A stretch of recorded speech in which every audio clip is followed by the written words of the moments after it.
지금 제가 읽어드린 대로 잠언 23장 17절 이대로 여기서 제목을 제가 아담 안에서 타락한 죄인의 과거, 현재, 미래 이렇게 제목을 붙였어요. 제가.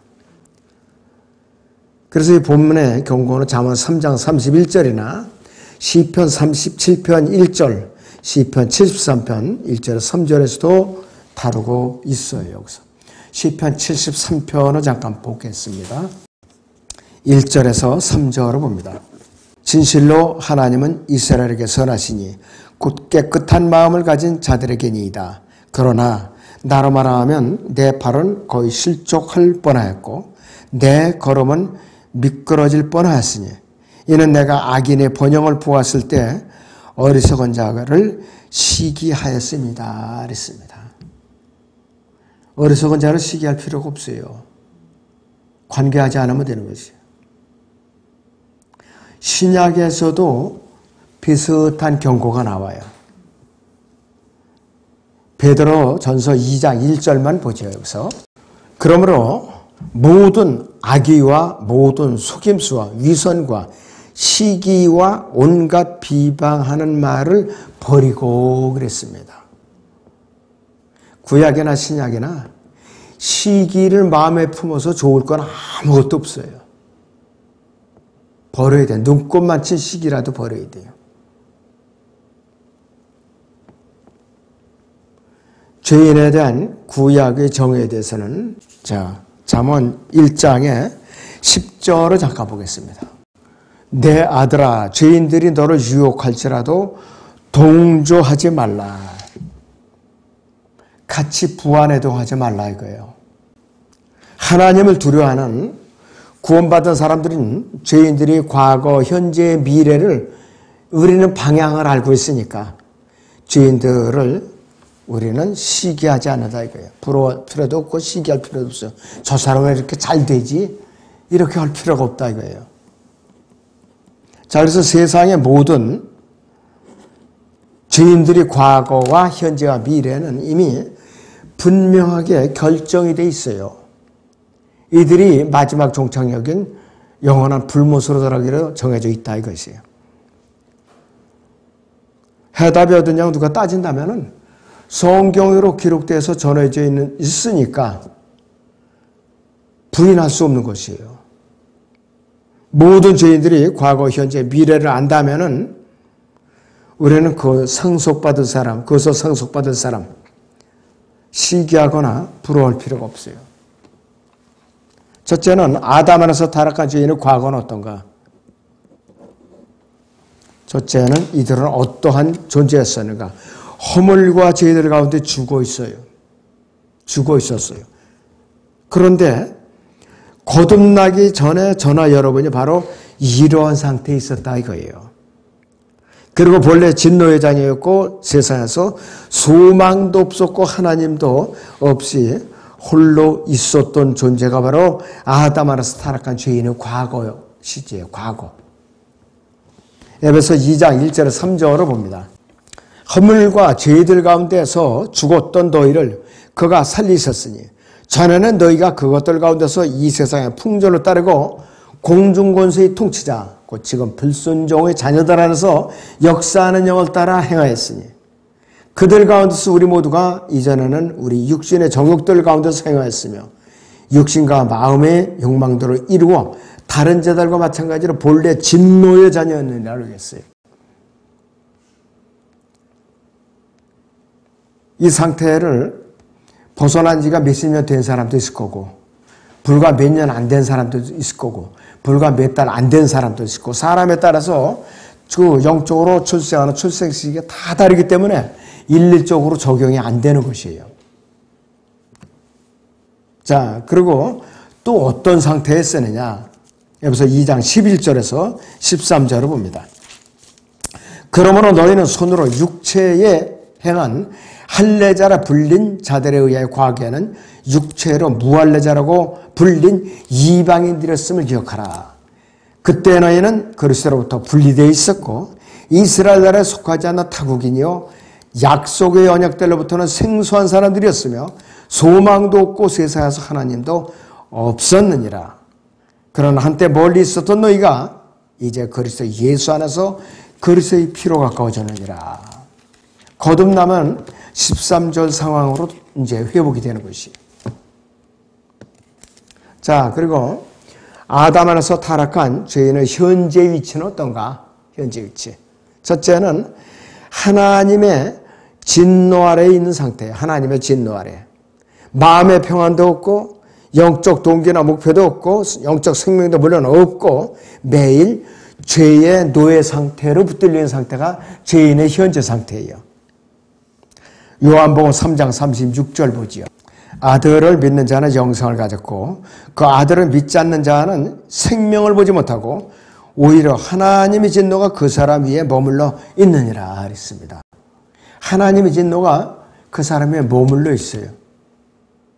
죄인의 현재 상태가.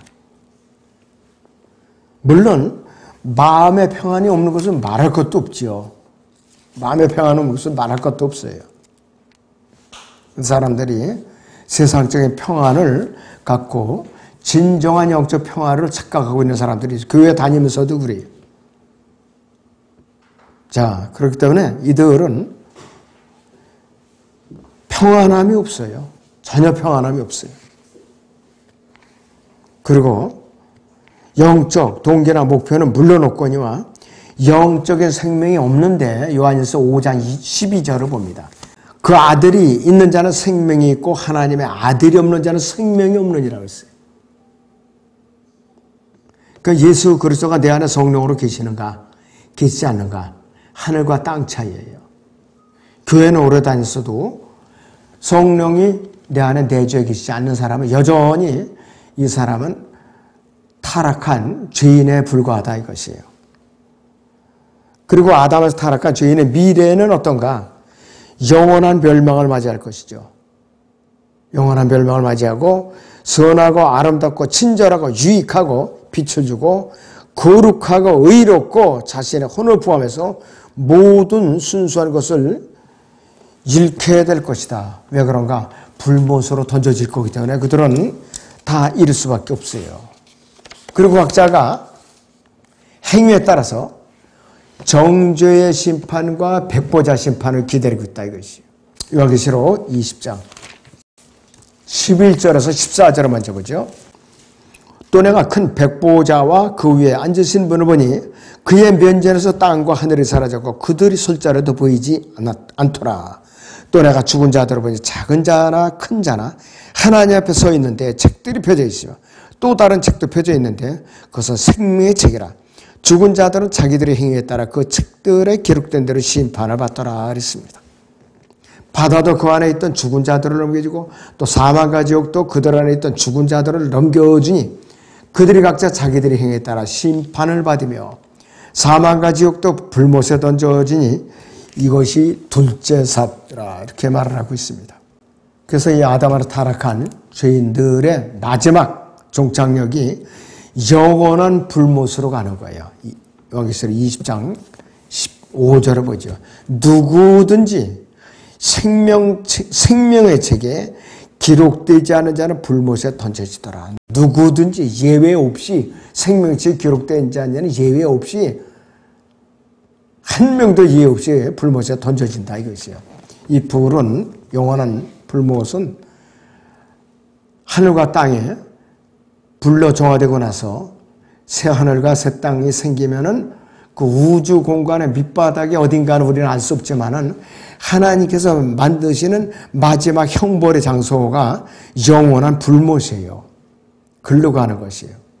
여기에는 이제 누가 들어가느냐? 사탄과 첫째 짐승인 적그리스도와 둘째 짐승인 거짓 선지자와 그 다음에 그 추종자도 타락한 선사들과 그 다음에 육신을 입고 아담으로서 태어나서 하나님을 끝까지 거부하고 복음을 듣지 않은 순종하지 않은 모든 육체를 입고 태어났던 인간의 혼이 글로 가는 거라 이것이에요.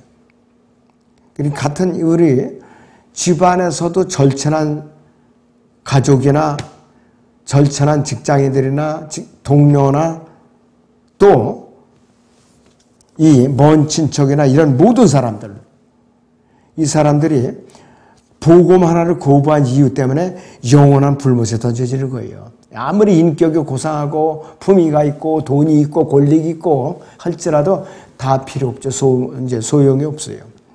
그런데 세상적으로는 인격을 갖추고 학식을 갖추고 권력과 재물을 갖추고 쓸지라도 구원을 받지 못했으면 어디 가냐? 불못으로 가는 거예요. 자, 잠언 24장 18절에 보면은 이는 분명히 마지막이 있겠고 그랬습니다. 마지막. 그런데 이 마지막이 어딘가? 잠언 19장 20절에서는 말년이라고도 해요. 말년. 마지막에 말년이라고도 한다 이것이요. 예수 그리스도를 믿고 구원받은 자에게도 반드시 복된 끝, 말년이 있죠. 자, 그 사람의 선을 행하는데 아무리 지쳐도 주 안에서 행하는 그 사람의 노고는 헛되지 않기 때문이다. 자기 십자가를 지고 자기를 부인하고 주님의 고난에 끝까지 동참한 사람은 그 사람의 노고는 유업으로 보상을 받는다 그랬잖아요. 사도 바울은 편할 날이 없어요. 툭 하면 매 맞고 헐벗고 굶주리고 갇히고 이런 일이 허다했다 이것이에요. 그러니까는 주 안에서 고난에 동참한 사람은 그 노고가 결코 헛될 수가 없다는 거예요. 결코 헛될 수가 없어요. 그리고 단 한 사람이라도 주님께로 복음을 전해서 온전히 이겨와서 그 사람이 또 다른 사람을 낳고 그렇게 열매를 맺는 사람이 있으면은 그 사람의 그 상급 결코 없어지지 않죠. 기쁨의 열매를 맺는 것이 기쁨의 열매를. 근데 이거는 알아야 돼요, 우리가. 많은 사람들한테 복음을 전했어요. 근데 한 명도 구원받은 사람이 없다. 그러면 그건 문제가 있는 거야. 상급이 없어요, 그 사람은. 단 한 사람에게 구원 상담을 해도 확실하게 거듭나서 성장해가지고서 또 다른 생명을 낳는 결과가 나타난 사람은 보장이 되는 거라 이거예요. 그럴 때는 거리 설교 갔다 와서 몇 명 구령했다가 이렇게 숫자 적는 것이 성경적으로 바람직한 거냐? 절대로 바람직한 것이 아니라 이거예요. 숫자 자랑을 해서는 절대로 안 되는 것이. 그래서 우리는 언젠가는 죄 없는 영원한 완전한 상태에 들어간다 이것이요. 몸에 구속을 받아갖고 예수님께서 공중재림하실 때에 몸의 구속을 받아서 우리는 영원한 생명을 거두게 되죠. 주님과 이제 함께 지내게 되는 것이에요.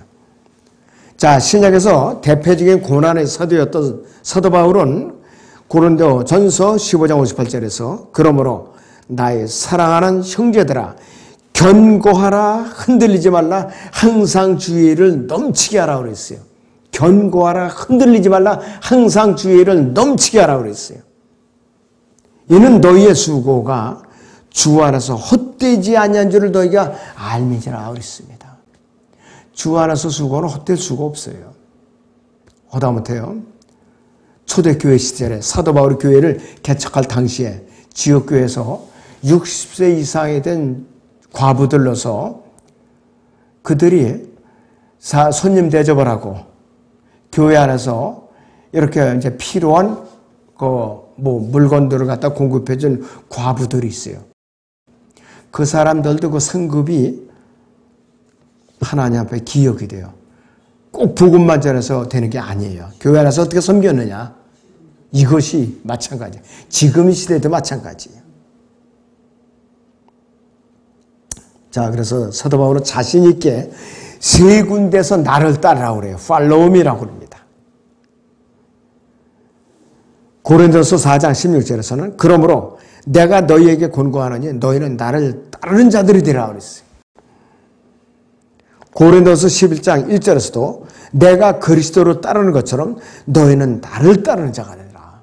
그러니까 우리 성도들은요, 바울 서신을 열심히 따라가면 돼요. 바울 서신을. 또 빌립보서 3장 17절에서는 형제들아 너희는 모두 나를 따르는 자가 되라. 그리고 너희가 우리를 본으로 삼은 것 같이 그렇게 행하는 자들을 주시하라 그랬습니다. 바울과 바울을 따르는 자들, 그들을 주시하라 그랬어요. 그 전에 저희 시골에는 미군들이 많이 주둔했거든요. 미군들 집차 뒤에다가 뭐라고 써붙였냐.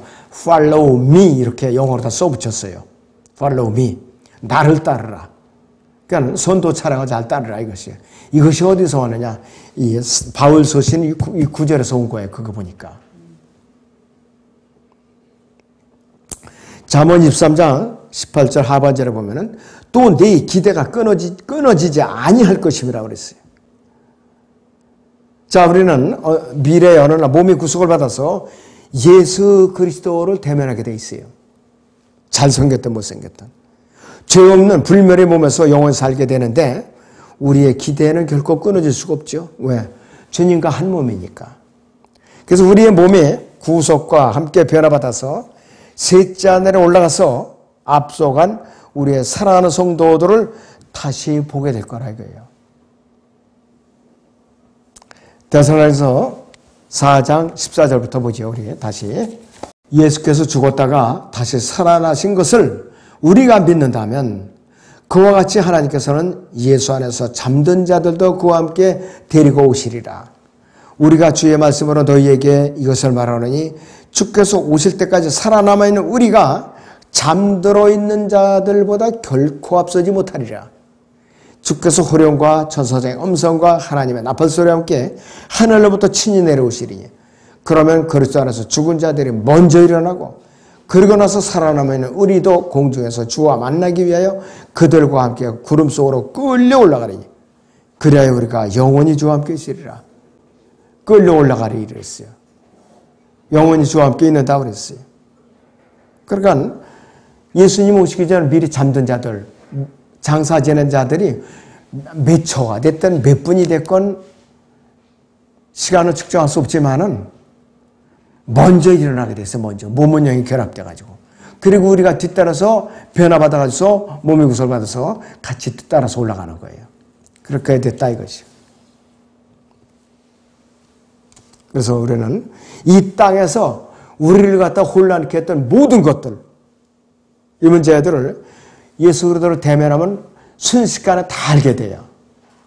순식간에 다 알게 되고 12사도들 우리가 얼굴 본 적이 한 번도 없어도 다 알아보게 돼 있어요.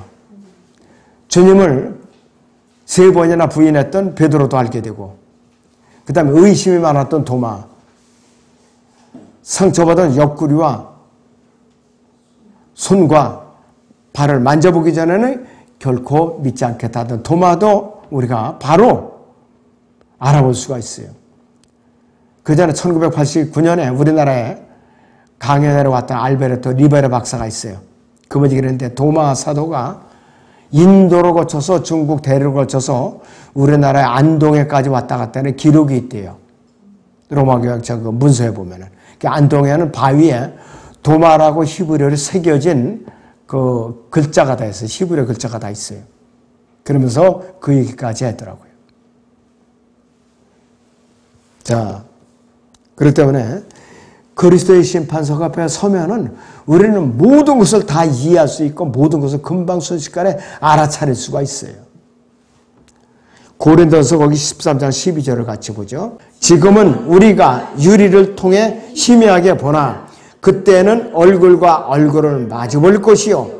지금은 내가 부분적으로 알아 그때는 내가 알려진 것처럼 알게 되리라. 이 말씀대로 순식간에 이 세상에서 알지 못했던 의미점을 부었던 거 다 알게 되고 그 다음에 이 세상에서 우리가 본 적이 없었던 12사도의 모습 순식간에 알아차릴 수가 있고 주님은 우리가 확실하게 주님의 모습을 볼 수가 있고 그 여기 이 땅에 오셨던 주님께서 너희가 나를 보았는데도 하나님을